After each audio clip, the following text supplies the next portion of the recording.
Hola, bienvenidos a esta segunda edición de Soma Club Film. Estamos en el primer curso que vamos a celebrar, uno de los tres.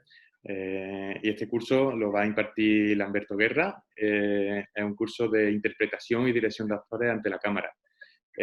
Para mí es un orgullo que esté una persona como Lamberto con tanta trayectoria y tanta experiencia en el mundo del cortometraje, y aparte también porque es actor, director, guionista, incluso productor, ¿no? Y nos habla desde, si no me equivoco, desde Tenerife, ¿puede ser? Ahora sí. Desde Tenerife y nada, bajo las circunstancias que tenemos ahora mismo, pues hemos estado, en vez de no hacer talleres y formación, que es uno de los vértices más importantes del festival, pues hemos estado por hacerlo de alguna forma más telemática, un poquito más impersonal, pero al fin y al cabo seguimos apostando por la formación y poner nuestro granito de arena para las generaciones que vienen y para quien se quiera meter de forma amateur, profesional. Y nada, doy la palabra a Lamberto. Muchas gracias por estar aquí y por dedicarnos un par de horitas de tu vida. Nada, muchas gracias a ti, gracias a ustedes. A ver, el honor es mío porque en esto del mundo del cine sabemos cómo van las cosas y aunque uno tenga 20 años de experiencia, como es mi caso, da igual. A menos que trabajes en Liga A, clase 1, Plus, Extra, no te suele conocer mucha gente más allá de tu entorno cercano o de la comunidad donde desarrollas tu carrera, que en mi caso ha sido en Canarias. Lo que pasa es que entre Canarias y Andalucía hay muy buen rollito y suelen surgir colaboraciones a menudo, etcétera, etcétera. Lamberto, para que te conozca un poquito la gente, para quien no te conozca, si quieres decir un breve currículum en qué serie ha aparecido, obra de teatro, Vale. película, en fin. Esto lo odio porque esto es momento de... Hola, soy Troy McClure, me recuerda. Para aficionados a los Simpsons. A ver, pues que me puedan haber visto así a nivel nacional, hice Grasa, que se estrenó este año, de David Sainz, con Quique Pérez, producida por Teresa Segura, y fue rodada ahí en Sevilla, de hecho. Y también tienen disponible en HBO la serie La Sala, con Francesc Garrido y Goya Toledo, entre otras mucha gente. Y así a nivel internacional también en los últimos años he hecho una serie que ahora es un exitazo en Suecia. ¿Tú la has visto? Yo tampoco, pero allí igual soy famoso y no lo sé. Love Me, de Josephine Barbush. Y de resto no sé qué decirte. He hecho tropecientos millones de cortos. Unos cuantos los proyectas tú este año. Sí. Y no sé, así en general, eso es lo que te puedo contar de mí, sin ponerme rojo y sin que esto se convierta en un in memoriam en vida. ¿Sabes lo que? Sí. A mí me gustaría puntualizar una cosa, y es que para quien vea esto no es solamente interpretación o dirección de actores de forma profesional, ¿no? Sino que hoy en día ahora mismo nosotros estamos frente a cámara, y aunque estemos actuando de forma natural, pero incluso para todo lo que puede parecer una aberración, ¿no? Pero ahora mismo los formatos que hay, tanto de TikTok, stories de Instagram, mostramos un personaje de nosotros, ¿no? Y quizás estas claves también nos puedan servir y puede servir puede ser un trasvase a cómo comunicar frente a cámara, ¿no? Que no hace falta, no es necesario en formato micro hacer tanta preparación, sino que ciertas claves, es súper importante tener ciertas claves a la hora de enfrentarse a cámara y cómo comunicar y cómo hablar a cámara. Entonces, que no solamente para quien vea esto, que es útil en todos los aspectos, incluso el día de mañana creo que es súper importante todo este tema online para el tema de entrevistas de trabajo, entrevistas, ¿no? Porque al fin y al cabo interpretamos, somos actores sociales, ¿no? Y es súper importante, yo creo, que ahora mismo entre en nuestra vida la cámara y todo lo digital, y creo que esto puede ser transversal a muchos aspectos de nuestra vida. Talleres como este son transversales en el sentido de que ¿qué diferencia hay entre un taller para intérpretes y un taller para directores, directoras? Si hablamos de interpretación, de dirección de actores, la diferencia es prácticamente nula. Es decir, yo le recomiendo a todos los directores y directoras que hagan alguna vez un taller de interpretación. Aunque sea de iniciación, aunque sea un taller intensivo, un día, una tarde, pero que tengan la experiencia sensorial en su cuerpo de lo que es levantar un texto del papel. ¿Sabes lo que te digo? Leer un texto que no siempre son magistrales, que a veces son muy complicados de decir de forma natural y que tenga sentido, etcétera, etcétera. Y aún así coger esas palabritas del papel y levantarlas de alguna forma y que eso tenga cuerpo, tenga alma. ¿Sabes lo que te digo? Sí. Eso no se hace por arte de magia. Pues nada, sin más dilaciones, si quieres pasamos a entrar un poquito en materia y te dejo la palabra y te pongo en grande para que todo el mundo te vea y en algún momento, si te doy alguna puntualización, pues ya te digo, ¿vale? Así que nada, Perfecto. todo tuyo. ¿Esto qué es? ¿Un taller para actores o un taller para directores de actores ante la cámara? Todo vale para todo el mundo. Luego entraré un poco más en detalle en cosas específicas para los directores y directoras, pero todo lo que voy a decir deberían empaparse también de ello los directores, ¿vale? Porque la base es para todos igual. Vamos a intentar estructurar esto en 3 fases: antes, durante y reflexiones posteriores, ¿vale? El antes, algo muy, muy, muy, muy sencillo. Aceptar un papel, ¿vale? Y digo bien, aceptar un papel. Habrá compañeros y compañeras que me digan, ¿cómo aceptar? Si yo vivo desesperado porque me ofrezcan. Si me ofrecen un papel, obviamente lo cogeré. Ya es suerte que te ofrezcan un papel. Por desgracia, la realidad en la que nos movemos, la mayoría, el 92% de la profesión es esa. Se supone que no tenemos capacidad para decidir porque si queremos vivir o sobrevivir de esto, bastante suerte tenemos si trabajamos. Esa es una realidad del sector de la que uno no puede pasar. Pero ahí entra la libertad de cada uno y la forma de entender el oficio de cada uno para tomar según qué decisiones. Yo tengo 36 años, Dani, y según la época, a veces sigo viviendo con mis padres. Esta es una realidad de muchos compis, actores y actrices. Hay épocas que no. Ahora, por ejemplo, estoy en Tenerife porque estoy dirigiendo un docu y llevo un par de meses fuera y me quedan meses fuera todavía y estoy viviendo con mi pareja, etc, etc. Pero ha habido muchas épocas en las que vivo en casa de mis padres todavía. Este oficio es muy irregular y es muy incierto. Y pasar de esa realidad sería como vivir en la irrealidad absoluta. Pero aún así, yo muchas veces he preferido decir que no a un trabajo, a hacer algo en lo que no creo. Intenta que cada trabajo que aceptas lo hagas con honestidad. Que esto suena a una comeflorada que te cagas, pero no. Es decir, si a mí me ofrecen un papel de un personaje, ha pasado, me ha pasado. Me mandan el guión, yo me leo el guión. Y esto me sucedió, de hecho, una vez el año pasado con una película que estaba saliendo aquí, o sea, era independiente y tal, pero tenía muy buena pinta. Me ofrecieron el papel, me mandaron una separata del guión, empecé a leerlo y ¿sabes qué me pasó? Que es algo que me suele pasar cuando también escribo y dirijo.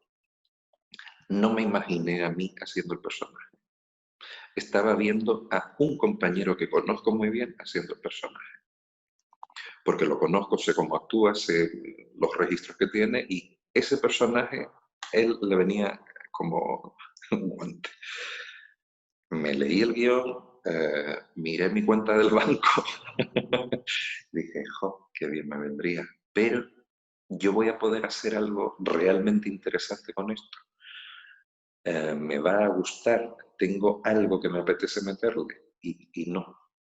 Entonces se juntaron dos cosas. Primero, yo no me veía haciendo ese personaje, a mí no me llamaba, no porque fuera malo, sino que a mí en ese momento no me llamaba, que eso es otro tema que ahora te cuento. Y sí veía a un compi haciéndolo, además a la perfección. Pues se lo dije a quien me contactó y le dije, mira, no voy a poder porque tengo otro compromiso de teatro y tal, y la fecha hasta tal y cual. Pero llama a este compi. Y así fue. Y está estupendo, maravilloso. No diré quién ni en dónde, pero esas cosas pasan. Y eso te duele si es una peli, si es una serie de televisión, donde a lo mejor, aunque no sea el bombazo de tu vida, pero te soluciona económicamente unos meses de trabajo. Aceptar según qué personaje, según qué proyecto, por esta desesperación nuestra que va en nuestro ADN de trabajar, trabajar, trabajar, a veces es contraproducente. El mero hecho de trabajar porque sí, no siempre es positivo. A veces vale más la pena escoger las cosas que hacemos. El sistema en el que vivimos, no vamos a ponernos antisistema ahora, pero el sistema en el que vivimos nos va metiendo en la dinámica de la competitividad. Los compañeros no son competencia. Sí, hay una realidad. Uno se presenta a un casting y te cogen o no te cogen, y a veces es una putada cuando ves a alguien entrar y dices, no sé para qué voy a hacer la prueba si sé que lo van a coger a él. Pero en mi caso, por lo menos, tiene más que ver con lo que te decía antes, con ver a esa persona claramente en ese personaje. Entonces ya no es solo que tú lo hagas bien, sino que tú lo hagas bien y que pegues con tu compañero o compañera de escena. ¿Sabes lo que te digo? Es una lástima, pero es así, ¿sabes? Y muchas veces los compis salen de los castings hechos un desastre, o cuando les dicen que no, que han cogido a tal o cual, pero ¿cómo es posible que cojan a fulanito, fulanita? Pero si yo hice un pruebón que te cagas y tal. No importa. Hay algo que emana de la cámara, que está o no está, y que tiene que congeniar con muchas cosas distintas. Así que la frustración ante los castings, quitársela. Y esta idea de que los compañeros son competencia, haya cada uno. Yo solo digo una cosa. En una escena, ante una cámara, cuando tú tienes un diálogo con un compañero o compañera, cuanto mejor esté tu compañero o compañera, mejor vas a estar tú. Cualquier otra cosa es mentira. Si se quieren creer otra cosa, allá ustedes. Pero al final, nada cala tanto como un buen partido de tenis. ¿Sabes lo que te digo? Cuando tú ves dos actores dándose réplicas y escuchando lo que está diciendo el otro, sin intentar tapar, sin intentar llamar la atención, sin que lo pida el personaje, sin intentar, simplemente estando aquí y ahora, que es otra de las bases de este trabajito. Estar aquí ahora con los 6 sentidos puestos, recibiendo lo que te está dando tu compi y dándole lo que le tienes que dar en la misma proporción. Si eso va subiendo entre los dos, eso es un orgasmo cinematográfico. ¿Sabes qué pasa? Que yo, antes de ser actor, yo fui cinéfilo. A la mayoría de actores nos viene la vocación por el teatro. Y yo soy un perro verde. A mí la vocación me vino por el cine. De hecho, me formé en Barcelona en el año 2000, cuando tenía 16 años. Le dije a mi padre, yo quiero ser actor. ¿What? O sea, yo iba para ingeniero aeronáutico porque era de todo sobresaliente, bla, bla, bla, bla, bla. Y eso sentó, o sea, hubieran llevado mejor cualquier otra cosa, en plan, soy terrorista, o les hubieran, o sea, lo hubieran integrado mejor. Pero esto de quiero ser actor fue como, estoy hablando año 2000, hay gente que nos estará viendo ahora que no había nacido todavía. Me fui a Barcelona a estudiar porque en Canarias no se impartía en ningún sitio interpretación cinematográfica. Y yo quería estudiar interpretación cinematográfica.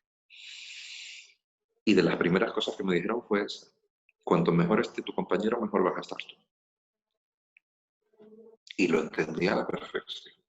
Sí. O sea, y cualquiera que haya trabajado ya un mínimo y le haya tocado estar con un compañero, ya no que sea malo, o que el talento esté un poco despistado, sino que tenga un mal día. Sabemos lo duro que es, porque estás trabajando para ti y para él, ¿sabes? Sí. Para intentar levantarlo de ese sitio, porque de nada vale que tú estés estupendo, maravilloso, si la persona que está enfrente no está en la misma sintonía. Es como escuchar una sinfonía de Mozart desafinada. El violín puede estar de puta madre, pero si la viola está a su bola, esto no suena bien. Aceptar un papel. Hemos acabado con este primer punto. Intentemos aceptar trabajo con toda la honestidad posible, porque la cámara nunca miente. Y si tú estás haciendo algo en lo que tú de entrada no crees, esto no va a ninguna parte. ¿Vale? Segundo punto, la preparación del personaje.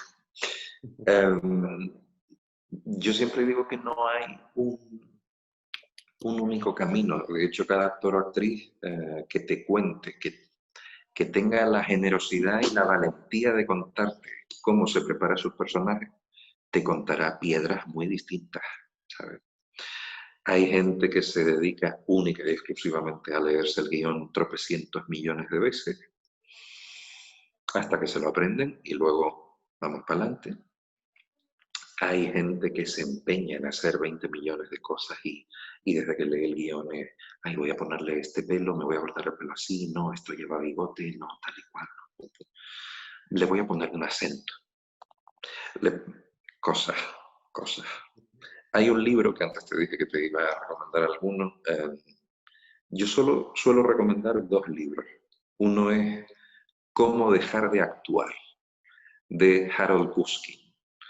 Harold es un actor de teatro de Nueva York que trabajó muy poco como actor. O sea, trabajó mucho, pero durante poco tiempo.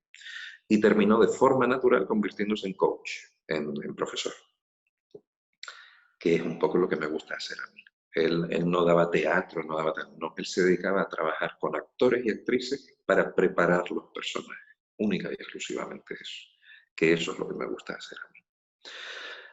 Y el libro que publicó después de 20, 30 años de experiencia como coach se titula así, Cómo dejar de actuar. Es el mejor título posible.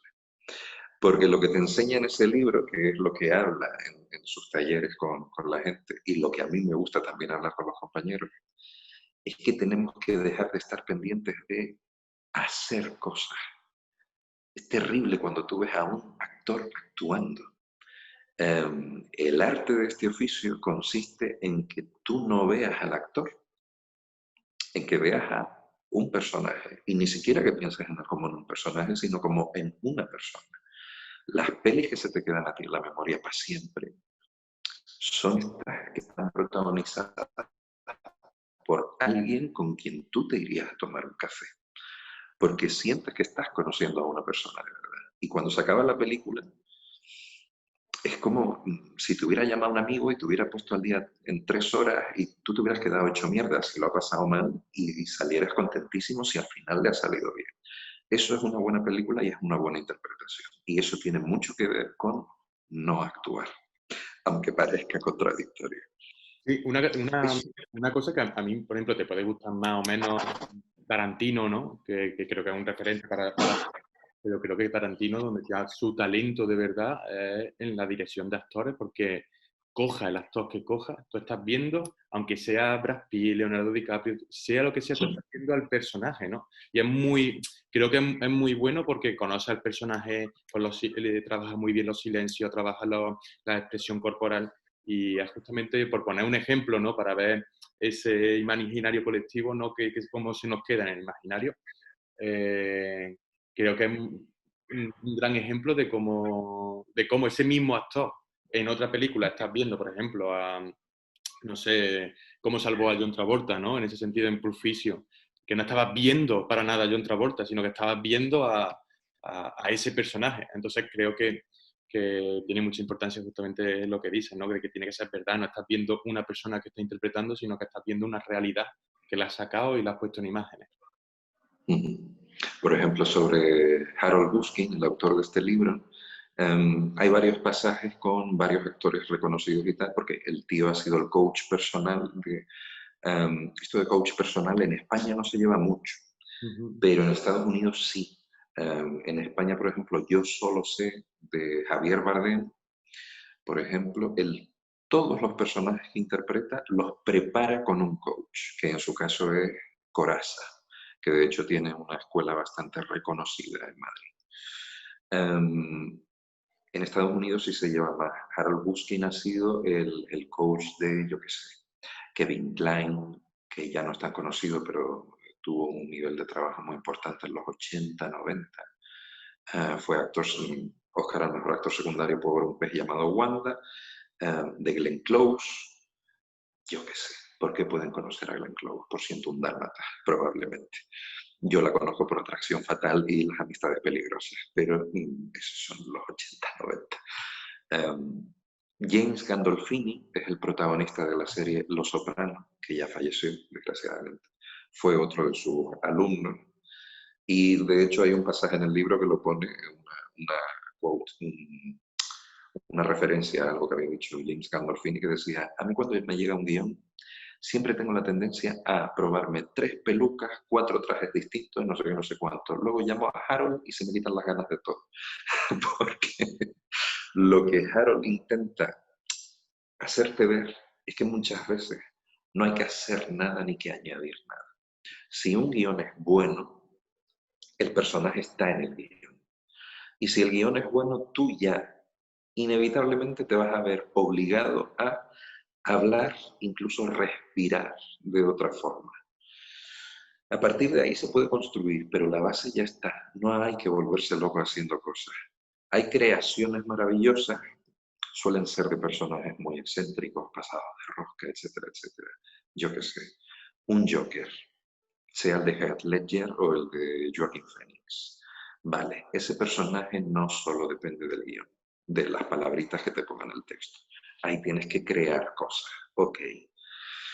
De ahí también depende un poco tu interpretación de la dirección. Tú puedes tener 1.000.000 de ideas, pero al final las ideas que se van a tomar son las que te marca la dirección, ¿vale? Y esto es algo en lo que entramos luego también, que es muy importante. Pero la preparación de base no tiene que ver con trabajar desde fuera. Para los que sean más teatreros y ya hayan estudiado interpretación pura y dura y tengan cierta experiencia, yo siempre pongo hay una dicotomía de entrada para trabajar los personajes, la tengo yo entre 2 corrientes muy distintas, que son complementarias, que de hecho una ha salido de la otra, pero son distintas. Están los del método, el famoso método, que se refiere al método de Konstantin Stanislavski y su libro Un actor se prepara. El método está muy bien si tú estás muy bien de la cabeza. Es decir, el método a gente inestable yo no lo recomiendo. ¿Sabes lo que te digo? Hay gente tipo Nicole Kidman, por ejemplo, ella siempre se ha definido como una actriz de método, hasta tal punto que, por ejemplo, tras la película Retrato de una dama, de principios de los 90, estuvo nominada al Globo de Oro a Mejor Actriz de Drama. Un papelón, una peli de época terrible, una mujer maltratada, etc. Estuvo en terapia 6 meses después de la película, para superarlo. Yo soy de los que me meto en el personaje, pero todavía no he ido a terapia después del personaje. Espero que no me pase.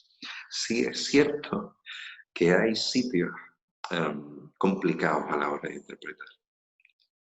Y tampoco hay que huir de ellos. Es decir, hay otro punto que, mira, yo lo tenía más. Es que yo tengo una chuleta. O sea, esto no está improvisado. Lo bonito es que parezca improvisado, pero esto está todo preparado. Hay un punto que suelo tratar también en los talleres, que yo lo llamo los rincones oscuros. A todos nos ha tocado, o nos va a tocar en algún momento, un personaje que nos va a tocar alguna tecla que nos hubiera gustado que no nos tocara, ¿sabes? Porque todos tenemos, hablando en plata, la gente que vea este curso será mayor de edad y si no lo suficientemente mayor para soportar esto. Yo lo llamo mierda en la mochila, es decir, todos tenemos mierda en la mochila, en mayor o menor medida. Los actores, actrices, por algún motivo que aún no conozco bien del todo, en algún momento haré un doctorado para ello, solemos tener más de la cuenta. O si no tenemos más, al menos sí somos más conscientes de la mierda que llevamos en la mochila. ¿Por qué? Porque inevitablemente los actores somos gente más sensible, más permeable a las cosas que pasan alrededor y también las que nos pasan por dentro. Básicamente porque si no fuéramos así no podríamos trabajar. Y esto tiene que ver con lo que te decía antes.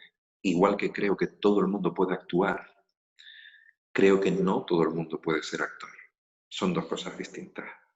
Todo el mundo puede hacer un papelón impresionante en un momento dado, pero no todo el mundo está preparado para explorar la infinidad de posibilidades que tenemos dentro de cada uno a nivel personal. Todos podemos ser un asesino en un momento dado.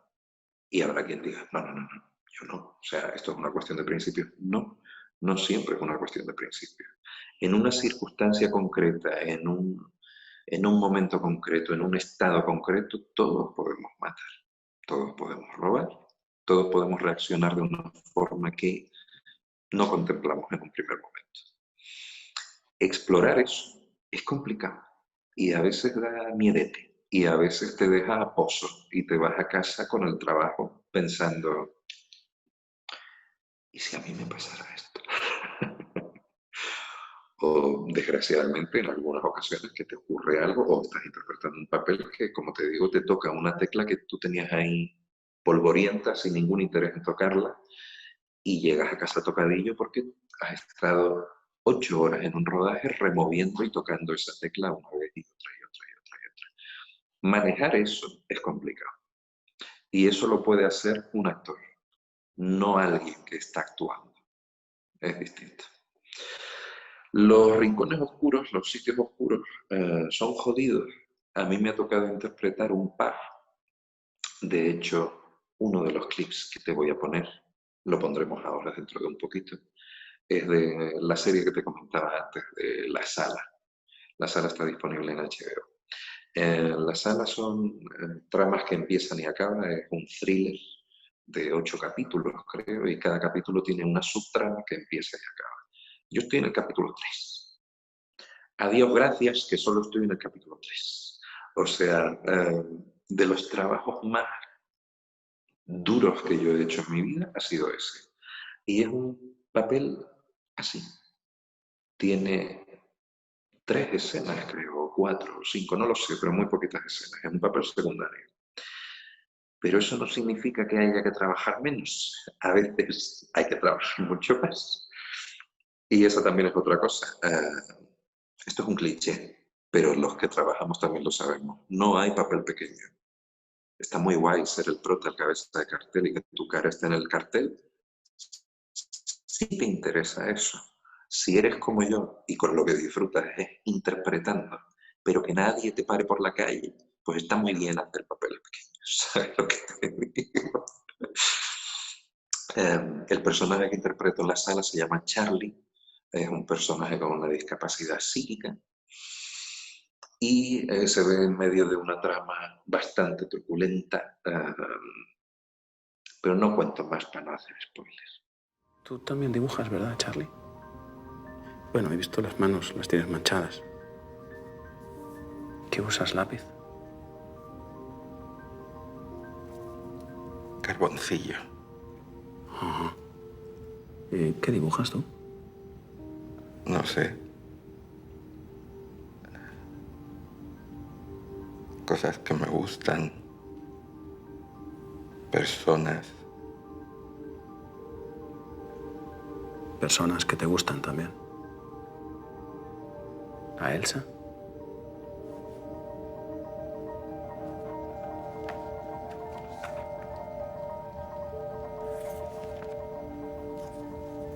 La hemos encontrado muerta esta mañana.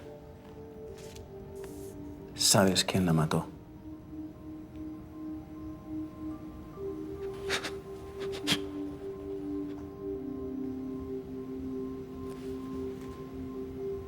No lo sabías. No lo sabías, lo siento. Lo siento, Charlie, lo siento mucho, de verdad. No era mi intención herirte. Yo no fui. Lo sé. Reconozco una reacción sincera cuando la veo. Alegría, tristeza, miedo.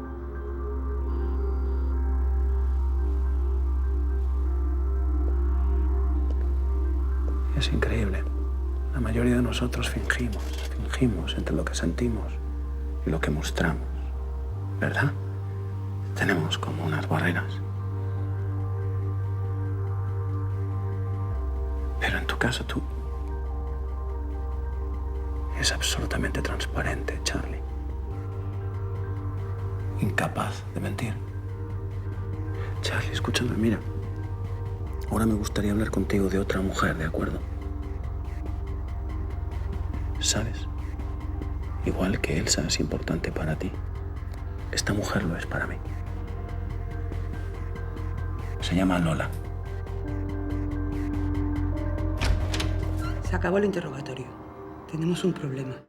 Pues esto es la sala. Una escena muy bonita con Francesc Garrido. Anécdota que te puedo contar de esta escena. Estuvimos rodándola no sé cuántas horas, fueron unas cuantas. Lo estábamos rodando en un antiguo sanatorio en Gran Canaria. El sitio tiene todo el sabor, ¿sabes? Esas salas están bonitas para estar un ratito ahí dentro solo. Yo lo que hice durante esas horas, que obviamente se paró varias veces, se cortó varias veces para cambiar plano de cámara, tiro de cámara, etc. El equipo salía porque hacía un calor impresionante con los focos y tal. Yo lo que hice fue quedarme todo el rato dentro de la sala. Se lo pedí al ayudante de dirección, le dije, ¿a ti te importa si yo me quedo aquí dentro todo el rato? No, pero te vas a asar, no importa, me viene bien.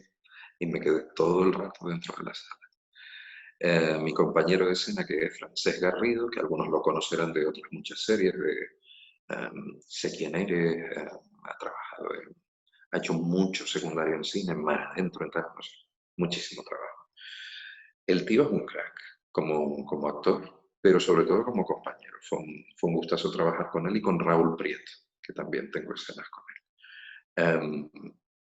El tío entraba y se quedaba mirándome mientras estaban terminando de colocar los focos, etcétera, etcétera. Se quedaba mirándome un rato fijamente y llegó un momento que entre toma y toma, porque son muchas horas de rodaje, rodamos la mayor parte de mis escenas el mismo día y en alguna era bastante intensa, no en la que acabamos de poner. Otra era bastante intensa y tenía que llorar a menudo, de un tiro de cámara, luego de otro, etc. Entonces fueron unas 2 horas y pico, 3 de rodaje. Pam, pam, pam, pam.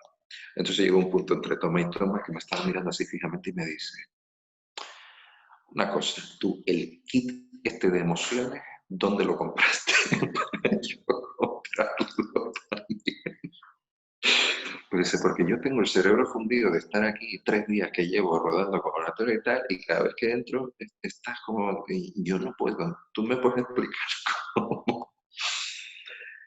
Y se lo expliqué, sin entrar en detalle, pero se lo dije, si no te tengo que explicar nada, Francesc, tú lo sabes. No, sí, ya lo sé, pero que está muy bien, compi, está muy bien, me dijo. Digo, pues muchas gracias. En este momento, cualquier gesto de afecto me viene muy bien, porque estaba en la mierda absoluta.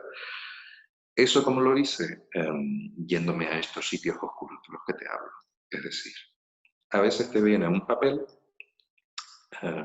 que es muy duro, que todo lo que tú quieras, pero si, a diferencia del ejemplo que te ponía al principio, de leer un guión y decir, no me veo en este momento haciendo esto, porque no creo que sea la mejor opción, porque yo no le encuentro el interés o porque no estoy preparado. Porque esto toca algo que yo no quiero tocar porque a nivel personal no me veo capaz de poder afrontar. Ok, no lo hagas. Si por el contrario, a ti te llega un papel durito que al leerlo dice, uff, y te toca una tecla que no te tiene que tocar, pero dice, vale, va a ser jodido, pero lo puedo hacer. Tengo algo dentro de la mierdita de mi mochila que le puedo regalar a este personaje. Entonces, hazlo, cógelo con todas las ganas del mundo, ¿sabes? No hay que tener miedo de irse a los sitios oscuros para hacer según qué personaje. Como te decía antes, cada actor o actriz tiene una piedra distinta para preparar sus personajes. Yo, por ejemplo, una de las cosas raras que hago, las otras no te las contaré, pero una de las cosas raras que hago es trabajar con música. A mí la música me apasiona y siempre he dicho, si yo no fuera actor sería músico. Y la música es una de las cosas, si no la que más, que me ayuda a conectar con según qué emociones.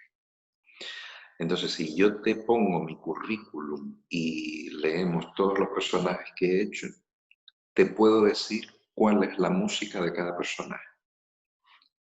Esto suena ya no a comeflorada, sino a gilipollez supina de este tío, eso. No. Cuando he leído cada guión, hasta que he conocido al personaje, como digo yo, hasta que lo he encontrado por aquí dentro, voy explorando.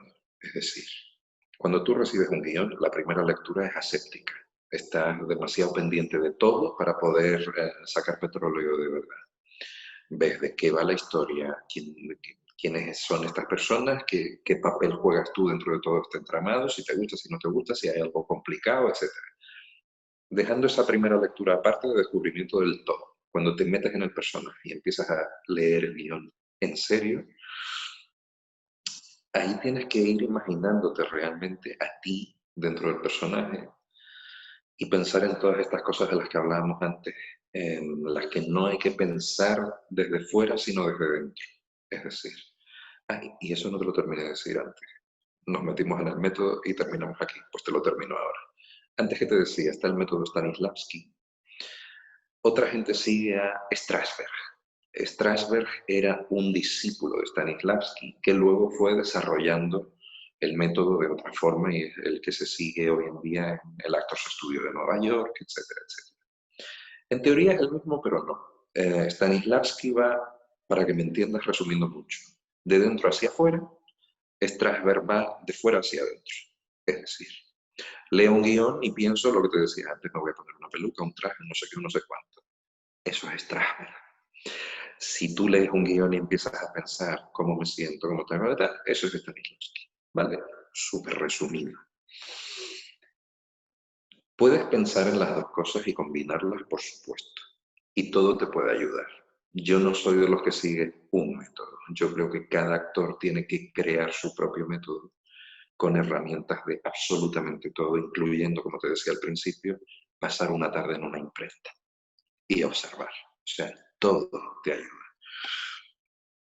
Pero sí es cierto que cuando vamos a estos sitios jodidos, sobre todo que es algo que es muy llamativo, llama mucho la atención y está como sobrevalorado en algunos momentos. El tema de los actores que lloran.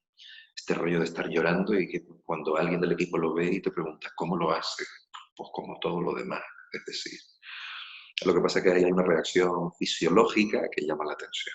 Pero también te digo, ahí entra cada uno. Yo soy de los que me gusta llorar a lágrima viva y me desuello vivo para llegar a ese punto.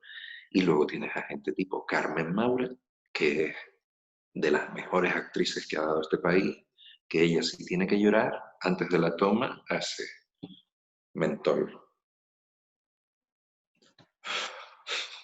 Vale, vamos a llorar. Y ya está. Y no pasa nada. Estamos actuando, ¿vale? En eso tampoco soy purista. Yo soy de los que me gusta remover por dentro. Yo soy mucho de Stanislavski, ok. Pero porque ya tengo una edad, una madurez, un trabajo personal hecho también y una experiencia, y me puedo permitir embarcarme en esos viajes a la locura controladitos. El teatro se presta mucho más a tener trucos, pero el trabajo en cine, el trabajo ante la cámara, no hay trucos. Y eso te lo puede decir cualquiera. Hay resortes que tú puedes ir aprendiendo cuándo, cómo y dónde tocarlos para llegar a ese punto. Pero no hay trucos en cine, a menos que te permitan parar antes de una toma en la que tienes que llorar para ponerte un mentol. Pero no a todo el mundo nos permiten parar a nuestro antojo, ¿sabes? Yo en mi caso, como te digo, trabajo mucho, a lo que más dedico tiempo en la preparación no es tanto a cómo se ve mi personaje, cómo es de cara a la galería, qué aspecto tiene, etc. Eso es un añadido divertido al final, ¿vale? Y yo disfruto mucho ese añadido. No soy de los que... Hay gente que se preocupa mucho por salir guapa. A mí me encanta jugarme de formas distintas, aunque salga hecho una piltrafa. A veces me jode si es un rodaje un poco largo y tengo que ponerme según qué pinta, porque luego en mi vida tengo que seguir con esa pinta. Es decir, por ejemplo, en casa, para David Sainz, el año pasado, el personaje que interpreto, Paco, él quería que tuviera bigote. Pero como te digo, eso para mí es como la última parte. En plan, voy a ver cómo lo he visto. A ver, dependiendo de cómo es esto por aquí dentro, a ver cómo se traduce esto hacia afuera. Y es muy divertido. Pero a lo que más dedico tiempo es a lo otro, a lo primero. A hacer, como digo yo, el mapa emocional. Es decir, aunque el personaje de Charlie en la sala aparezca en 3, 4, 5 escenas, yo en cada una tengo que saber cuál es mi arco dramático, qué me pasa dentro de esa escena. Pero para que eso tenga sentido, yo necesito saber quién es Charlie. Y yo soy de los que les escribe su biografía a cada personaje, y cuanto más pequeño es el personaje, más tengo que escribir yo. Tengo menos material al que agarrarme. Así que tengo que sacar más literatura, vamos a decirlo así, para tener yo mi biografía clara, para saber por qué cuando llego a este punto en la vida de Charlie, que es esa escena dentro de esa sala, a él le pasa esto y le afecta de esta manera. Uno de los ejercicios que nos hacían cuando en la academia en la que te digo que empecé a formarme en interpretación ante la cámara, es un ejercicio que se hace también en el Actors Studio. Cada alumno, o sea, yo como actor, el ejercicio consistía en el escenario, con toda la clase mirándome, hay una silla. Yo me tengo que sentar en esa silla y no hacer nada. Me han dado una pauta de quién soy y de qué me pasa. Y yo tengo que sentarme en esa silla y durante los siguientes 30 minutos yo no tengo que decir una palabra y no puedo hacer nada, solo estar en esa silla y ser esa persona y que se vea, que se sienta, mejor dicho, lo que me pasa. No vamos a estar como cabras los actores, o sea, es muy complicado llegar a ese estado de neutralidad, de no hacer cosas y de sentir para que se transmita. Y eso tiene mucho que ver con lo que te decía antes de llámalo una tarde en una imprenta, llámalo sentarte en un banco en la calle y ver gente pasar. Es que es algo tan simple como eso. O sea, la base de nuestro oficio es la observación, la curiosidad. Los actores tenemos que ser animales curiosos. Si no, no tenemos de dónde sacar nada. Así que todo esto tiene que ver con los resortes y los trucos para mantener según qué cosas complicadas. No hay trucos. A mí me sirve mucho, como te decía, trabajar con la música. A otro le servirá otra cosa. Meterse una foto de alguien en el bolsillo y mirarla justo antes de que empiece la acción. Cada uno tiene su herramienta. No siempre tenemos todo el cuerpo a la vista, no siempre estamos en un plano general, no siempre estamos en un plano medio. A veces tenemos un primerísimo plano o un primerísimo plano del ojo en el que tú no puedes estar pendiente, como te decía antes, de si estás guapo, bien maquillado, bien iluminado, bien whatever. O sea, tienes que estar en lo que tienes que estar, que es en ti, punto. Y eso tiene que ver con eso y con otra cosa de la que ahora te voy a poner este clip. Now this is what happens just before you do a take. At this point you have to cut all this stuff out. And when the director calls action, you don't have to start acting straight away. Esta señora era Helen Mirren explicándote en una masterclass lo que pasa en un rodaje justo antes de que griten acción. ¿Qué pasa? Que tú estás sentadito en tu sitio, ejemplo, yo en la sala, yo estoy sentado en esa mesa frente a Francesc Garrido, metido en este estado de mierda, de introspección absoluta, de punto de llorar, etcétera, etcétera, etcétera, pero lo que está pasando a mi alrededor no es silencio. No me están dejando pensar, meterme en mi mundo, tomarme mi tiempo y luego...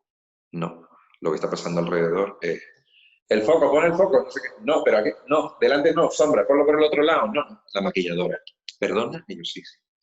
O sea, Eso es lo que pasa en un rodaje. Y los actores tenemos que aprender a abstraernos de todo eso, dejar que toda esa gente trabaje, porque toda esa gente es la que hace posible que lo que tú vas a hacer ahora se vea como se tiene que ver. También hay compañeros que eso no lo entienden y viene la maquilladora a retocarte y las mira como, ahora no, y te dan ganas de darle así. Compi. Yo tengo sentimientos encontrados con mi gremio, ¿vale? O sea, y eso también lo hablamos en todos los talleres que doy. Es decir, yo soy actor, principalmente. Yo siempre digo eso, o sea, yo qué sé, Barbra Streisand, que es otra que actúa, escribe, dirige, bla, bla, bla, bla. Y ella siempre decía, no, yo soy actriz que hace cosas. Pues yo lo mismo, yo soy actor que hace otras cosas. Entonces creo que por esta dualidad de estar delante y detrás de la cámara, tengo este punto de ver las cosas odiosas que hacemos, yo también a veces, cuando estoy actuando y no me doy cuenta, verlas desde fuera y viceversa. Ver la poquita idea que tienen los directores y directoras de lo que supone lo que yo estoy haciendo aquí. Por eso es interesante el ejercicio en ambas direcciones. Que los actores prueben a dirigir algún día, para que vean cómo no aguantan al resto del reparto. Y que los directores algún día interpreten para que vean de dónde coño se sacan una lagrimita, ¿sabes? Pues eso es lo que te enseñaba Helen Mirren, que todo eso es lo que pasa justo antes de actuar. Y que muchas veces no tienes este tipo de, a menos que seas una estrella dentro del sistema que maneja esta industria y te permitan ciertas licencias, pero lo normal es que tú seas un currante como cualquier otro miembro del equipo técnico. Claro, claro. Y el trabajo en cine es conjunto. En un teatro, si haces un monólogo, igual puedes sentir que estás trabajando tú solo, que tampoco. Pero en cine es un trabajo colectivo 100%. ¿Qué pasa? Que luego lo que se ve es nuestra cara. Y está bien que nos preocupe que el resultado sea digno. Y está bien que nos preocupen todas las cosas que nos preocupan. Pero nunca hay que olvidar que nuestro trabajo se hace gracias a todo el resto que hay alrededor. Aunque a veces nos jodan la vida justo antes de una acción, haciendo así. Es lo que hay. Yo, por ponerme en el punto de vista de quien nos está viendo, quizá, por ejemplo, yo estoy viendo esto y yo muchísimas veces yo me he enfrentado a vídeos de guerrilla, como yo digo, ¿no? Que soy yo grabando, yo llevando el micro en lo alto de la cámara y dos personas y están ahí las dos personas y punto, ¿no? No tenemos todo ese equipo en el que hace que y a lo mejor pues te enfrentas con personas que somos amateurs, ¿no? Al fin y al cabo. Eso no ocurre ahí en esos equipos de rodaje que aunque sean películas un poquito más amateur, pero sí tienes tu equipo de sonido, de iluminación, maquillaje. Yo he hecho ambas cosas y también te confieso, yo me siento mucho más cómodo en un equipo reducido en el que estamos aquí, es un trabajo en el que no hay tanta jerarquía, no hay jerarquía vertical, sino que hay una jerarquía más horizontal, ¿no? ¿Qué consejo le daría a estas personas que dicen, pues, tío, es que está hablando con su colega y venga, ahora voy a ser yo de cámara y después haces tú de cámara y estamos, ¿no? ¿De qué forma se podría concentrar mejor? ¿De qué forma se podrían ayudar? No sé, yo creo que ahí hemos empezado todo y creo que el espíritu del Festivalito de La Palma también es ese, ¿no? También. Es lo que te iba a decir, es justo eso, el festivalito funciona así. Cada vez menos también es cierto porque la gente ya suele ir con sus equipos cerrados y tal y cual, pero los primeros años era una locura. Y los actores, yo por lo menos, también hice vértiga, porque iba por la calle de camino a un rodaje mío y había gente ahí que veía que parecía Pepe Villuela con la pértiga porque no podía con todo y era, es la pértiga. Digo, mira, tengo 5 minutos. No, un plano de 2 minutos, si me cojo la pértiga, ya está. Y eso a mí me da la vida. O sea, el festivalito, para quien no lo sepa y quiera ir algún año, el festivalito es un campamento para frikis del cine, ¿sabes lo que te digo? O sea, tal cual. Ese es un poco el espíritu del cine de guerrilla, que aquí también lo hacemos, y los cortos que he hecho yo. O sea, lo que no se ve, no es. Y sí, eso es lo que no se ve y no es, son muy cine de guerrilla. Extraños en la noche ya tenía un poco más de gente y un poquito más de planificación. Y Lila es el único corto con presupuesto que he hecho hasta ahora. Ahí sí había un equipo más amplio y yo podía estar tranquilo delante de la cámara. Lo que te diría es eso, a la gente que se vuelve loca con el equipo técnico, que prueben a hacer todo eso y a actuar. Eso ya es máster summa. Pero es muy divertido, es muy divertido. Nueces, por ejemplo, que es uno de los cortos que tú vas a poner, Nueces fue así. Nueces yo hice producción dentro del corto, lo rodábamos dentro de un local de noche, de madrugada, pero había unas discotecas aquí al lado haciendo un ruido que te caga. Entonces cortamos el rodaje y yo fui a la discoteca y dije, mira, por favor, que estoy rodando un corto, pum, pum. Ah, vale, venga. Fui para allí, me volví a sentar otra vez a llorar. A mí me salen dramones, no sé por qué, pero me salen dramones. Y fue así. Eso no lo puede hacer todo el mundo. No en el sentido de tienes que ser un crack para hacerlo, que también, sino en el sentido de tienes que tener la experiencia, el hábito de multitask, como se dice hoy en día, de multitarea, de poder hacer varias cosas al mismo tiempo. Y tener esa experiencia es maravilloso, porque luego te ayuda a que en un rodaje que pueden pasar 20 millones de cosas por mucho presupuesto y equipo que haya, tú no te quedes vendido o se te venga todo el castillo de naipes que te has hecho abajo. Que tengas recursos para sobrevivir dentro de la guerra, que es siempre un rodaje. En Grasa, por ejemplo, el primer día de rodaje, mira, Grasa, yo no era la primera opción para hacer el personaje. Esa es otra cosa que quería contarles antes también, con el tema de los castings, la frustración, etcétera, etcétera. A veces tampoco somos la primera opción y no pasa nada. Que hay algunos actores, actrices que eso les da un poco de retintín y no quieren que se diga y no sé qué, no sé cuánto.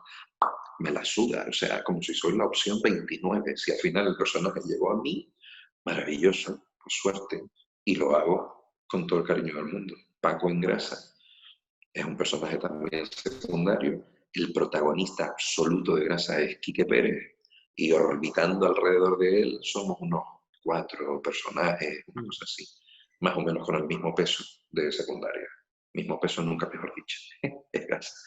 El personaje de Paco lo iba a interpretar otro actor que al final a última hora no pudo por un cambio de fecha, etcétera, de otro proyecto con el que estaba. Y a mí David me escribió una noche a las 11, me veo un montón de pérdidas de David Sainz, que nunca me ha llamado, y digo, ¿qué pasó? ¿Quién se murió? Mando WhatsApp y me dice, Lambert, yo sé que llevas 10 años dándome por saco para que te escriba algo, cosa que es cierta, porque nos conocíamos del festivalito precisamente. Y yo tengo la puta manía de, si a mí me gusta el trabajo de alguien, eso no es nada propio de mi oficio, pero yo lo he hecho siempre. Si a mí me gusta el trabajo de alguien, yo se lo digo y le doy por saco hasta que cuenta conmigo para trabajar. Soy una mosca cojonera. Aunque sea una vez al año, pero te mando el recordatorio en plan. Hola, sigo vivo y sigo sin haber actuado contigo. Y con David pasó eso. Entonces él me mandó un mensaje y me dice, yo sé que algún día te escribiré un personaje para ti y eso llegará, pero ahora no por eso.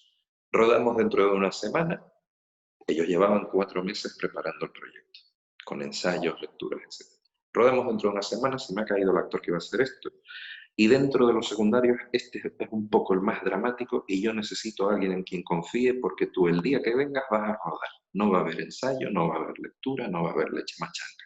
Y vale, me mandó el guión, me lo leí, dice, necesito que me digas mañana por la mañana como muy tarde. Yo vale, le dije que sí. El primer día que llegamos, además por planificación, se rodaba la escena dramática que le preocupaba a David precisamente, que era básicamente, bueno, para los que hayan visto Grasa, de Grasa sí que no te puedo poner clip porque no tengo el material, pero está disponible, como digo, en Play TV. Esto pasaba al final del capítulo 2 o 3, no, al final del capítulo 3. El personaje de Paco está en un momento muy jodido y está llorando. Y estamos de noche en un descampado, en un puente, ¿vale? Cuando llegué al rodaje le pregunté a David, ¿esta escena cómo la vas a rodar? Cosa a la que, por cierto, esto me sirve para los directores. David no reaccionó muy bien. David ante esa pregunta hizo... Y yo automáticamente pensé, vale, a David le han dicho que soy un plasta, que se lo voy a poner difícil, que estoy cuestionando su rodaje. Y como yo también dirijo, él se sentirá cuestionado, en plan, le estoy haciendo un examen a ver cómo tal. No tenía nada que ver con eso. Tenía que ver con que yo tenía que interpretar un momento jodido y quería saber cómo iba a planificar los planos. En plan, vas a hacerlo todo en un corto, vas a ir primero para yo administrarme los lagrimales. ¿Sabes lo que te digo? Se lo dejé claro, en plan, digo, no te molestes, es solamente para yo saber, para ver si le meto todo desde el principio, si vamos a estar mucho, si lo vas a ventilar en un par de planos, o vamos a estar, me dijo así por arriba, no sé, y digo, vale, no te preocupes, ya está. Da igual lo que me hubiera dicho David, porque lo que pasó en el rodaje es que Quique tenía un desgarro que te cagas en el brazo, porque la noche anterior no se les ocurrió otra cosa a mis amigos Quique y David que ponerse a jugar haciendo pulsos. Y haciendo un pulso muy bestia, Quique tuvo como un desgarro en el brazo. Hay que ser animal. ¿Sabes lo que te digo? Pues eso fue lo que pasó.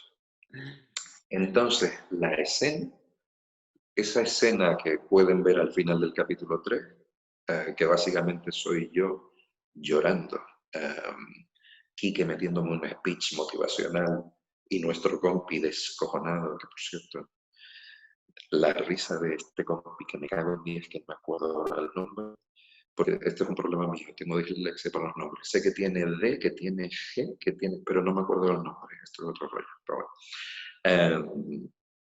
Súper contagiosa.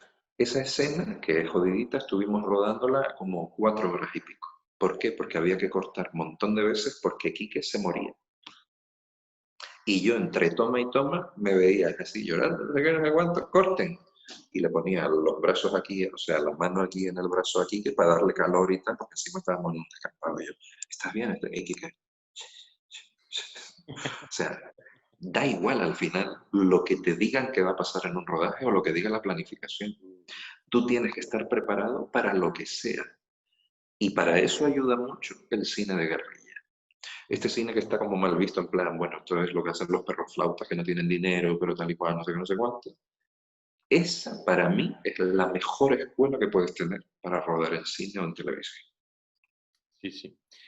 Si quieres, porque llevamos, bueno, quedan 20 minutitos aproximadamente, creo, para las 2 horas, 20 y algo. Se nos ha ido volado, ¿sabes? Estamos, cuando se está a gusto, estamos aquí a gustísimo. Entonces... Se nos ha ido a tomar por saco.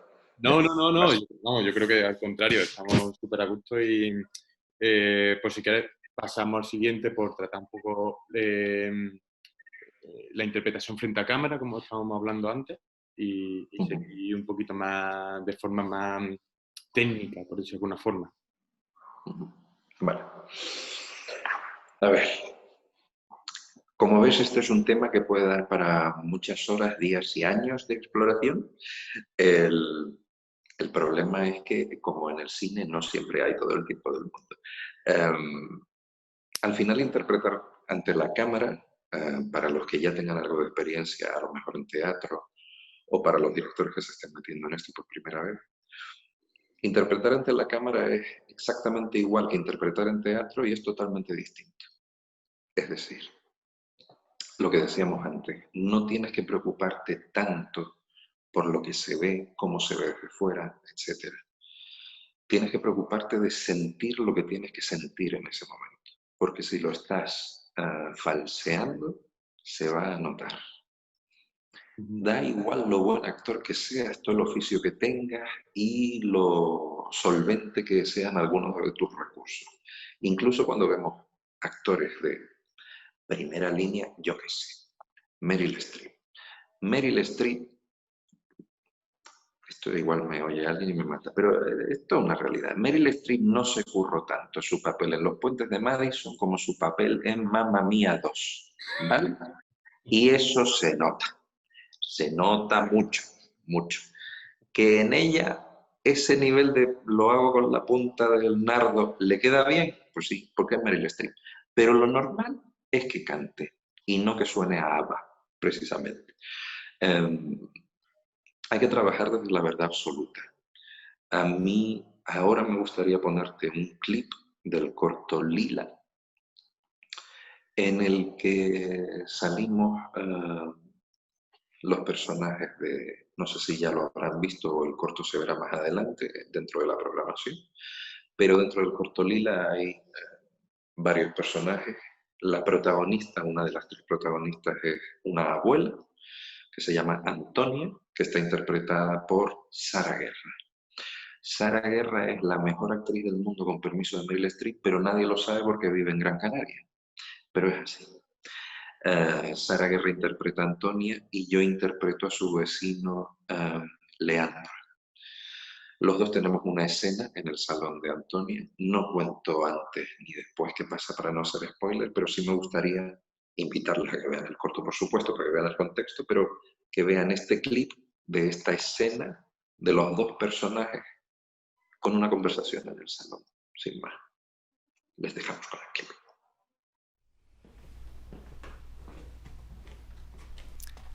Gracias, mujer, pero no tenía que molestarse si tendría que prepararle algo yo. Si no es nada, una infusión. Ya.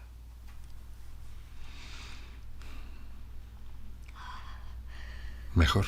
Sí, gracias. Y discúlpeme. Es que me vi aquí sola y se me vino la casa encima. Ya, no pasa nada. Yo también tenía un perrito. Ah, sí. Darwin. Era un Yorkie. Todavía a veces cuando voy a caminar hacia atrás miro al suelo porque me da miedo darle un pisotón.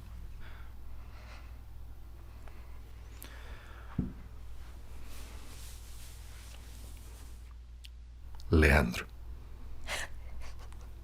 Antonio. Encantado.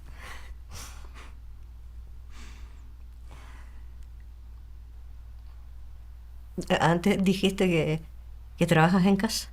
Sí. Soy guionista. Bueno, lo intento.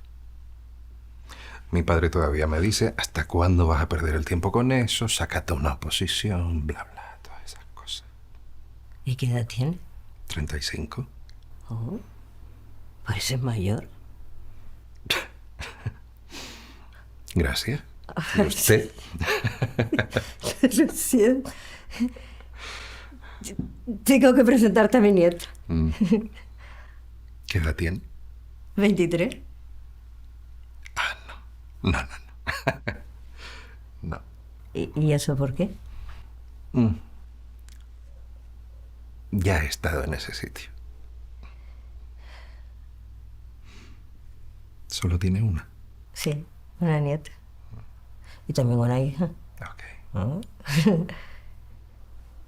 Viene poco porque tiene mucho lío.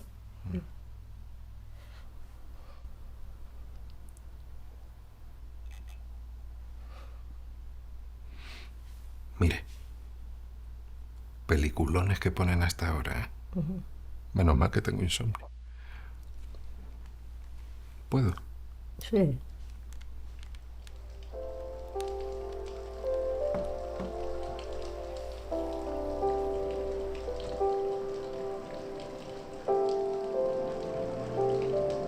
La he visto 40 veces y siempre estoy esperando que se baje del coche, que diga algo. No puede. ¿Por qué? Es complicado. Es complicado.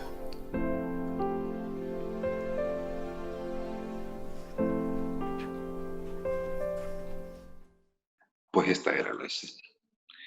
¿Qué se ve en esta escena? Este es el cine que a mí me interesa hacer por ahora. Como espectador me gusta todo tipo de cine. Consumo muchas cosas distintas por curiosidad también, aunque mis favoritas sean algunas. Pero como director lo que me interesa ahora mismo es el cine de guión y de actores. Y esta escena es un ejemplo de ello. Lo que tengo son 2 personajes delante de la cámara hablando entre ellos, chimpum. Y en esta escena pasa una cosa. Primero tenemos un plano general en el que están los 2 actores sentados en el sillón y luego pasamos a un primer plano de ambos. y luego tenemos un primer plano de los dos dentro del mismo plano, ¿vale? Esto tiene que ver con la dirección también. Sirve para las dos partes. A mí como director, teniendo en cuenta que a los niveles a los que nos movemos, como decías tú antes, los cineastas que nos estamos haciendo todo tipo de guerrilla y bla, bla, bla, aunque Lila tiene presupuesto, pero no tiene un gran presupuesto, entonces la planificación va a favor de economizarlo todo lo más posible. A mí me gusta rodar pensando en el montaje, es decir, yo no ruedo toda la escena 3 veces, cada vez desde un tiro de cámara distinto, no. En esta escena del salón, la primera parte, que es este plano general de los dos sentados, ese plano no se mantiene en el resto de la escena y luego yo decidí coger los primeros planos, no. Ese plano lo terminé ahí y luego el plano contra plano, que son 2 primeros planos alternándose, decidí grabarlo a 2 cámaras. ¿Por qué? Porque todo es un plano secuencia en realidad. Aunque esté editado y haya un plano contra plano, ese plano lo decidí rodar como un plano secuencia, como si fuera teatro, en ese sentido, sin cortar. ¿Por qué? Primero, porque yo estaba delante de la cámara interpretando, soy el director, y así no me volvía loco, teniendo que pensar desde fuera cuándo cortan, cuándo no cortan. Por comodidad mía, por esta bicefalia de actor-director que tengo. Pero sobre todo, porque esta escena es una escena súper íntima de 2 personajes, en las que el silencio tiene mucho peso y no quería que hubiera interrupciones. Eso para el actor a veces es un regalo y a veces es una putada, porque cuando trabajamos delante de la cámara nos acostumbramos a, bueno, podemos cortar, retomamos y se arregla con un injerto de otro plano, etc. No. Los planos secuencias son maravillosos si los tienes bien cogidos. Y si los tienes bien cogidos, que eso es lo que nos importa para la interpretación ante la cámara, es que nunca vayas con algo a medias. Es decir, no es ya solo que te sepas el guión, eso por supuesto. Anthony Hopkins, que es uno de mis actores favoritos, siempre ha dicho que se lee cada guión 200 veces. A mí me parece un poco exagerado, pero si él lo dice, pues si lo ves en El silencio de los corderos, te lo puedes creer. Porque es magia lo que hace en esa película. Ya no me refiero solo a que te tengas que saber el guión de pe a pa. Y luego hacemos un pequeño apunte para terminar sobre los guiones. Es que te sepas todo. ¿Quién eres? ¿Dónde estás de verdad, espacialmente? ¿Dónde estás emocionalmente en ese momento? Para que todo lo que pase, como decíamos antes, las interrupciones que pueda haber, lo que tu compañero te puede dar que no esperabas o no habías pensado que te lo iba a dar así, que la respuesta no sea ni por un lado automática, que no venga cerrada de casa, sino que venga preparada. Es distinto llevar algo preparado a llevar algo cerrado, ¿vale? Preparado siempre, cerrado nunca. Llévatelo preparado, en plan, yo soy esto y estoy de esta manera, para que me den lo que me den, yo pueda responder desde esta verdad. ¿Sabes lo que te digo? No improvisar, no de repente salirme del personaje porque me han dado algo que me he quedado en offside. No, no, no. Llévatelo bien preparado, por favor, porque el trabajo ante la cámara no hay tiempo para repetir la mayoría de las veces. Y a veces también te digo, es una suerte cuando no se puede repetir, porque estos rodajes con mucho presupuesto en lo que se repite, se repite, se repite, se repite, se repite, se repite, se repite, se repite, se repite, se repite, son una mierda, porque tú terminas no sabiendo ni quién eres tú ni quién es la gente que te rodea. ¿Sabes lo que te digo?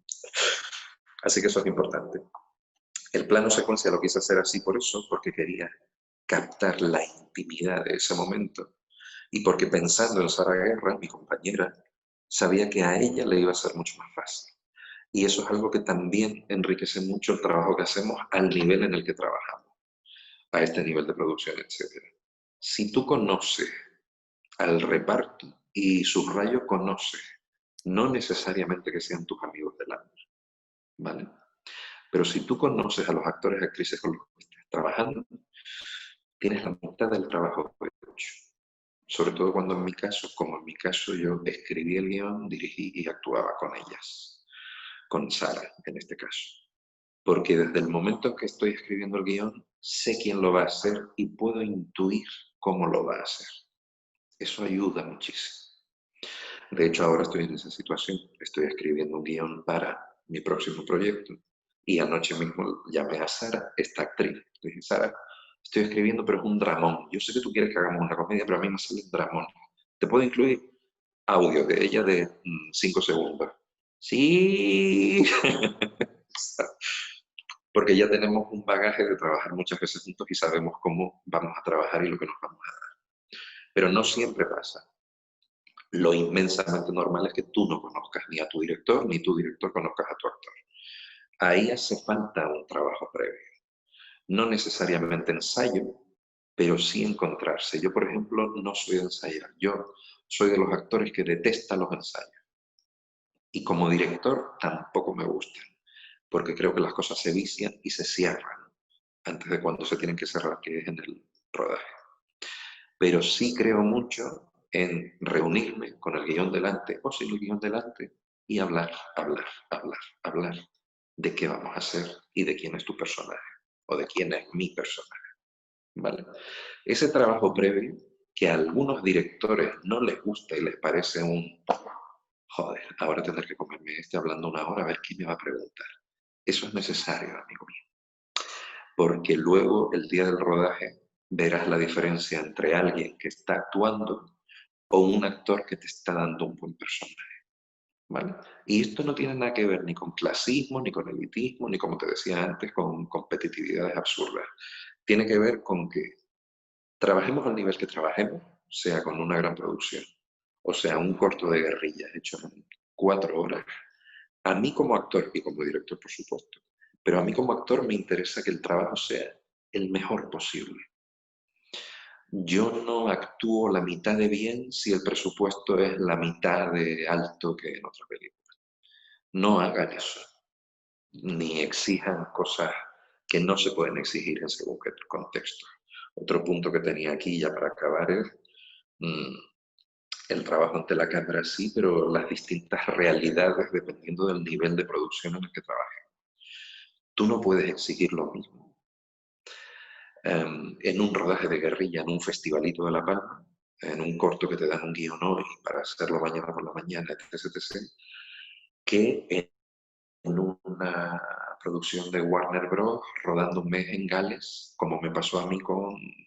Hice una película que nunca me acuerdo si es Furia de Titanes o Ira de Titanes. Es la segunda, da igual, las dos son una mierda. Pero yo trabajé en la segunda. Ni siquiera salgo en el montaje final, ¿vale? Lo que me quedé fue la experiencia del mes de rodaje en Gales. A mí ni siquiera me tocó aquí, me tocó en Cardiff. Saqué la experiencia, los contactos, trabajo que me salió después de eso, etcétera, etcétera. Y viví casi un año por una peli en la que no sé. Lo que pasaba ahí era, o sea, yo tenía una caravana con mi nombre, para mí solito.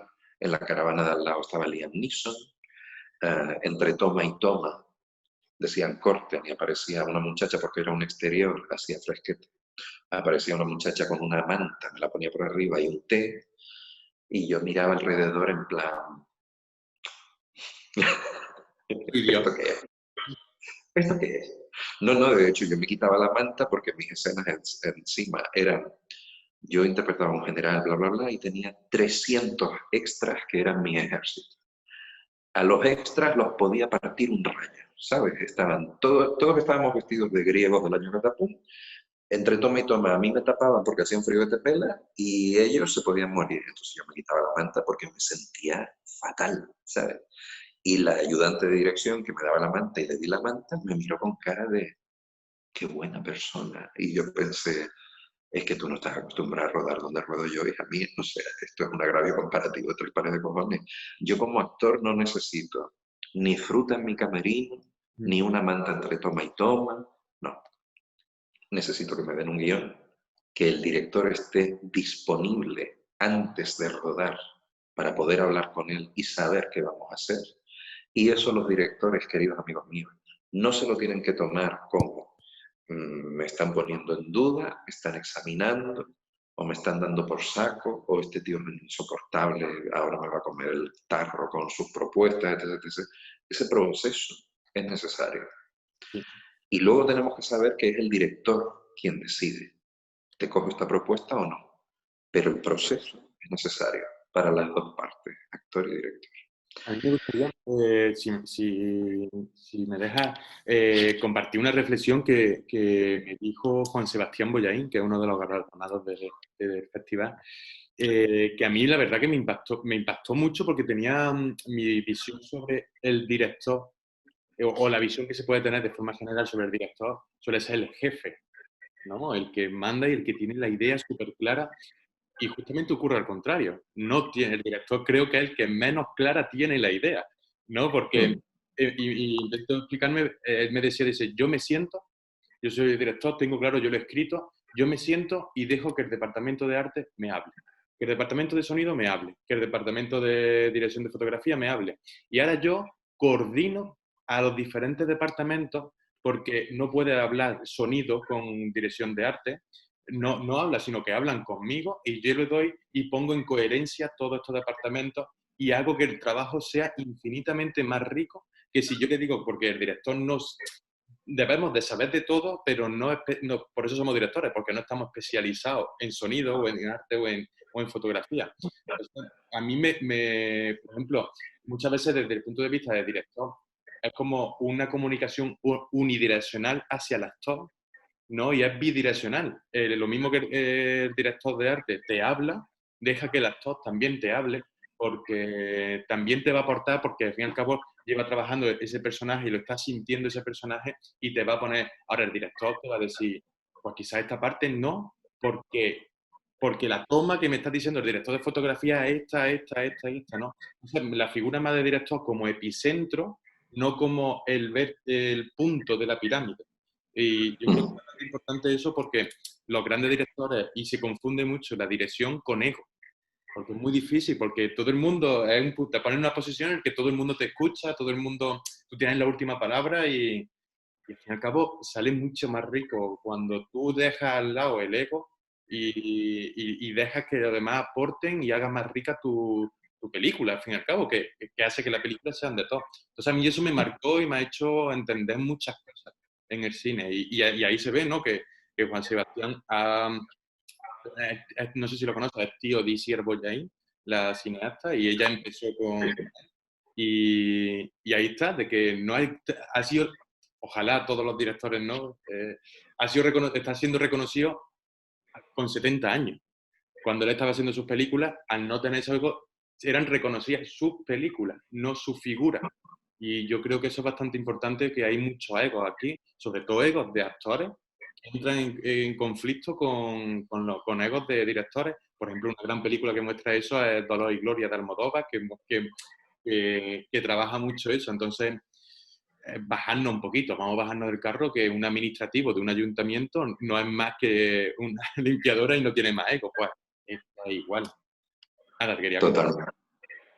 No, totalmente. Y además de eso también hablamos mucho en los talleres. O sea, en esta terapia de grupo que hacemos cuando nos contamos las penurias que hemos pasado, que muchas veces pasa, se sabe y se conoce, y es un cliché, el estereotipo del ego de los actores, pero poco se habla del ego de los directores, queridos míos.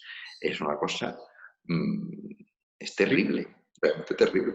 Y es cierto, depende mucho de cada director y también de cada proyecto, es decir, es cierto que a veces los directores son los que menos idea tienen y están como abiertos y trabajan en ese sentido como un director de orquesta, afinando y controlando volúmenes, pero dejando que la gente interprete. Pero hay otras veces que no, hay directores que son muy cuadriculados, que saben lo que quieren, cómo lo quieren, cuándo lo quieren, o depende también del proyecto. Yo te digo, yo por ejemplo, cuando dirijo con las actrices con las que he trabajado, porque ese es un dato curioso, solo he dirigido mujeres, salvo en Extraños en la noche, que es la primera vez que dirijo a un compañero que es Borja Teixeira, un buen amigo mío y actor también. Suelo ser bastante tiquismiquis, pero porque yo dirijo mis guiones, que eso tampoco ayuda. Cuando tú escribes el guión y eres el que lo va a dirigir y además eres actor, yo en mi caso me lo paso pipa escribiendo. ¿Por qué? Porque durante el proceso de escritura estoy interpretando cada personaje que estoy escribiendo. Me curro mucho los diálogos, entonces a la hora de llegar a hablarlo con las actrices, soy bastante tiquismiquis, pero nunca estoy cerrado 100%. Y de hecho en todos ha habido aportaciones de las actrices, o ha habido frases que han cambiado ellas a la hora de interpretarlo, etcétera, porque les salía más orgánico de esa manera, etcétera. Uno tiene que estar abierto a eso. Y eso también lo sé porque como actor me toca sufrirlo constantemente. O sea, yo soy, no sé si ahí se dice igual, pero aquí se le suele decir cuando un actor improvisa un poquito entre lo que está, se le llama meter morcilla. Morcillear, ¿vale? Pues aquí se usa. Yo soy el rey de la morcilla, ¿vale? A mí si me dejan, te hago otra obra que va en paralelo a la obra original. Pero soy consciente, y eso siempre lo digo a los directores, para que no se asusten en plan, en los ensayos, sí, en el ensayo antes de rodar, por ejemplo, digo, he metido un par de cosas, luego tú me dices sí o no. Ok. David, por ejemplo, lo odia. David es muy para el texto, en plan, no te pases con esto y tal. Yo creo que me dejó alguna, pero muy poquito. Sin embargo, hay directores que, antes que te nombré, el año pasado hice una serie para Suecia, que es un exitazo allí, Love Me se llama. La directora era un poco como yo, ella era directora, guionista y actriz. Entonces nos entendimos muy bien. Mi personaje en esa serie tenía el capítulo, las escenas que salgo, tenía poquitas frases, 3 o 4 frases. Al final no sé si fueron 15 o 20, porque le metí un rollo, digo, te voy a probar algo que viene bien y tal. Vale, vale. Se descojonó en el ensayo y lo dejó tal cual y dice, tal cual, por favor. Hay de todo. Yo ahora, por ejemplo, estoy dirigiendo un documental y en este sentido, a diferencia de En Lila, por ejemplo, que sí te digo, como te digo, soy muy tiquismiquis, y En Lila sí tenía muy claro todo, las interpretaciones, aunque hay mucha propuesta de las actrices que son maravillosas, tenía claro los encuadres, tenía claro todo, dirigiendo para montaje.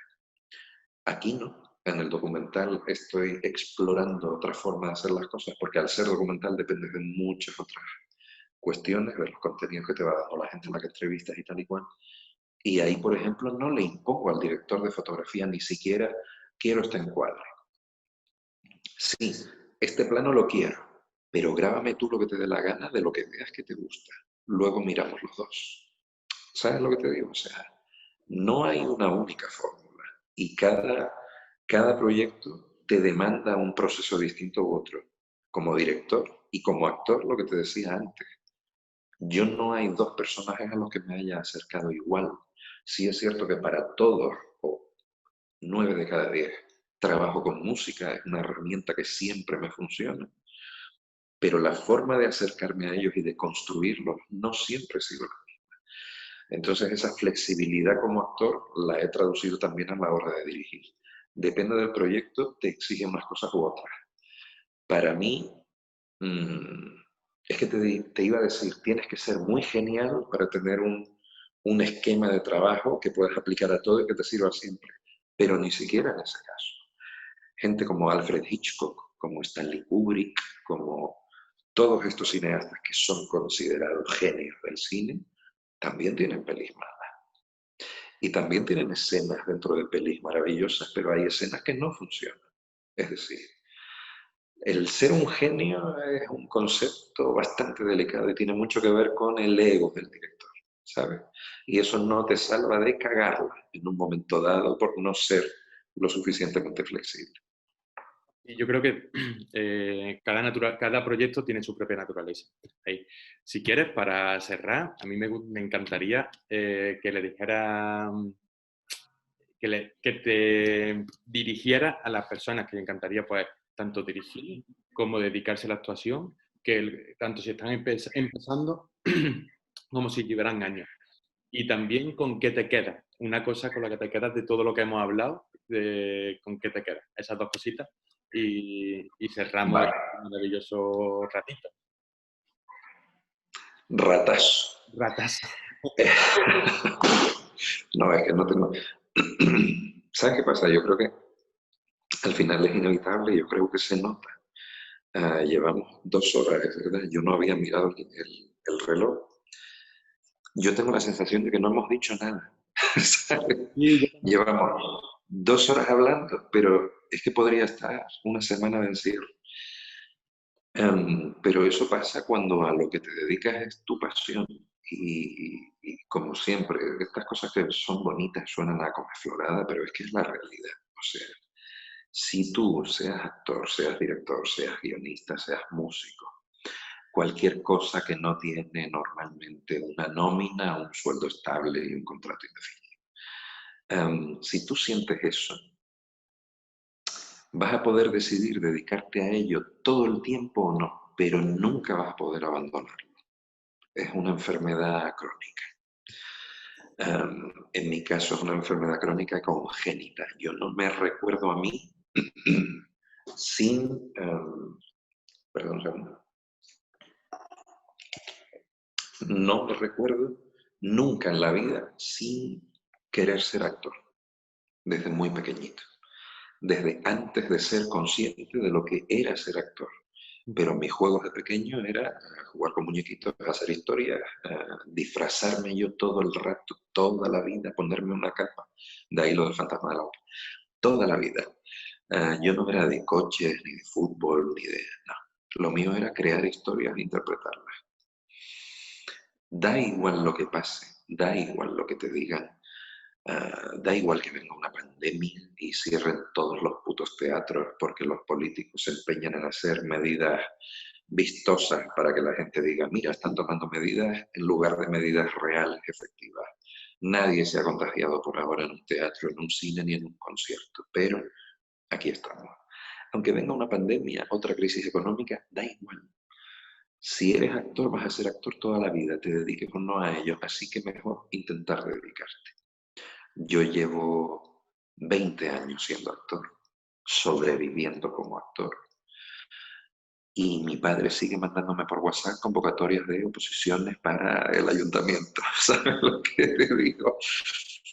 Y a mí aquí en Canarias más o menos se me puede conocer porque he trabajado en televisión, etcétera, etcétera. O sea, ni siquiera soy de los compis que por desgracia no tienen tanta suerte. Yo soy de los que más o menos tienen suerte y aún así es muy complicado. Pero da igual. Si eres actor vas a ser actor siempre. Así que nunca dejes de intentarlo, nunca dejes de formarte. Hayas estudiado o no en una escuela superior de arte dramático y tengas un título que te avale, no dejes de formarte nunca. Porque la herramienta del actor es el propio actor, es nuestro cuerpo, nuestra voz, nuestras experiencias. Y no somos la misma persona a los 80 que yo hoy a mis 36. Aquí en medio hay cositas que tengo que aprender a usar. Así que la formación, como se decía en la universidad con el Plan Europa, el Plan Bolonia, Long Life Term, o sea, formación que dura toda la vida. Para los directores exactamente lo mismo. Si tienes la necesidad de contar una historia, como me pasaba a mí, y se te queda corto el altavoz que te da tu personaje, si tienes necesidad de contar una historia desde un punto de vista más global, ponte a escribir y dirige, tengas presupuesto o no. El presupuesto ya llegará. Yo dirigí mi primer corto hace 10 años y la primera vez que he dirigido con presupuesto fue el año pasado. En medio he vivido como actor sobre todo y he dirigido un par de cositas que me apetecía dirigir. Y ahora estoy trabajando en otras cosas. Ahora, por ejemplo, dirijo un documental con presupuesto para el que me han contratado por todo ese trabajo gratuito que he hecho antes. Es decir, nada es en vano, todo suma. ¿Vale? Y una reflexión de todo lo que hemos dicho en estas 500 horas para decir a la gente que yo espero que nos veamos en persona otro día para que este rato no sea solo chapa mía, que nos podamos ver en persona y abrazarnos tú y yo y interactuar con los compis que se apunten al taller y demás. Pero sobre todo que el trabajo del actor, del director también, pero sobre todo del actor no tiene nada que ver con la competitividad. Que el ego no sirve absolutamente para nada y que por el amor de Dios nunca ensayen delante de un espejo. Lo que pasa en el espejo no tiene nada que ver con lo que tiene que pasar dentro de ti. ¿Vale? Todo eso entra después. Si nos olvidamos de toda esa mierda y nos centramos única y exclusivamente en actuar sin actuar y en disfrutar incluso del sufrimiento que te toca con algún personaje, estarás haciendo un buen trabajo delante de la cámara, amigo, amiga mía. Eso es todo lo que te podría decir ahora. Pues nada, Lamberto, ha sido un auténtico placer, de verdad. Te agradezco que hayas dedicado este ratito y que yo estamos intentando hablar hablando en plural.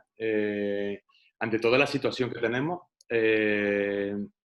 mi ímpetu o mi voluntad o mi instinto ahora mismo es quejarme, hay que ver, ¿sabes? La situación en la que estamos, no, esto no ha venido como una torta a mano abierta, ¿no?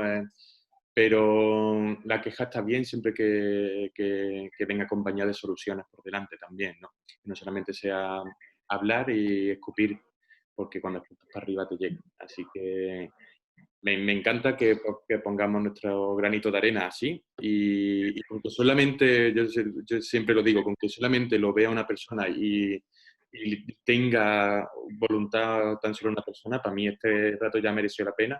Te digo de verdad que he aprendido mucho escuchándote y para mí estos son los masterclass y las formaciones que realmente merecen la pena porque aunque no hayamos hablado nada técnico, pero lo técnico ya está en los libros.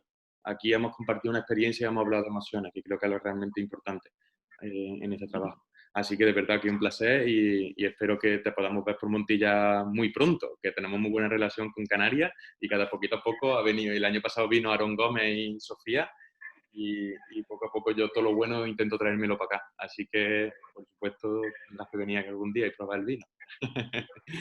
Pues Gracias. muchas gracias a ti. Muchas gracias.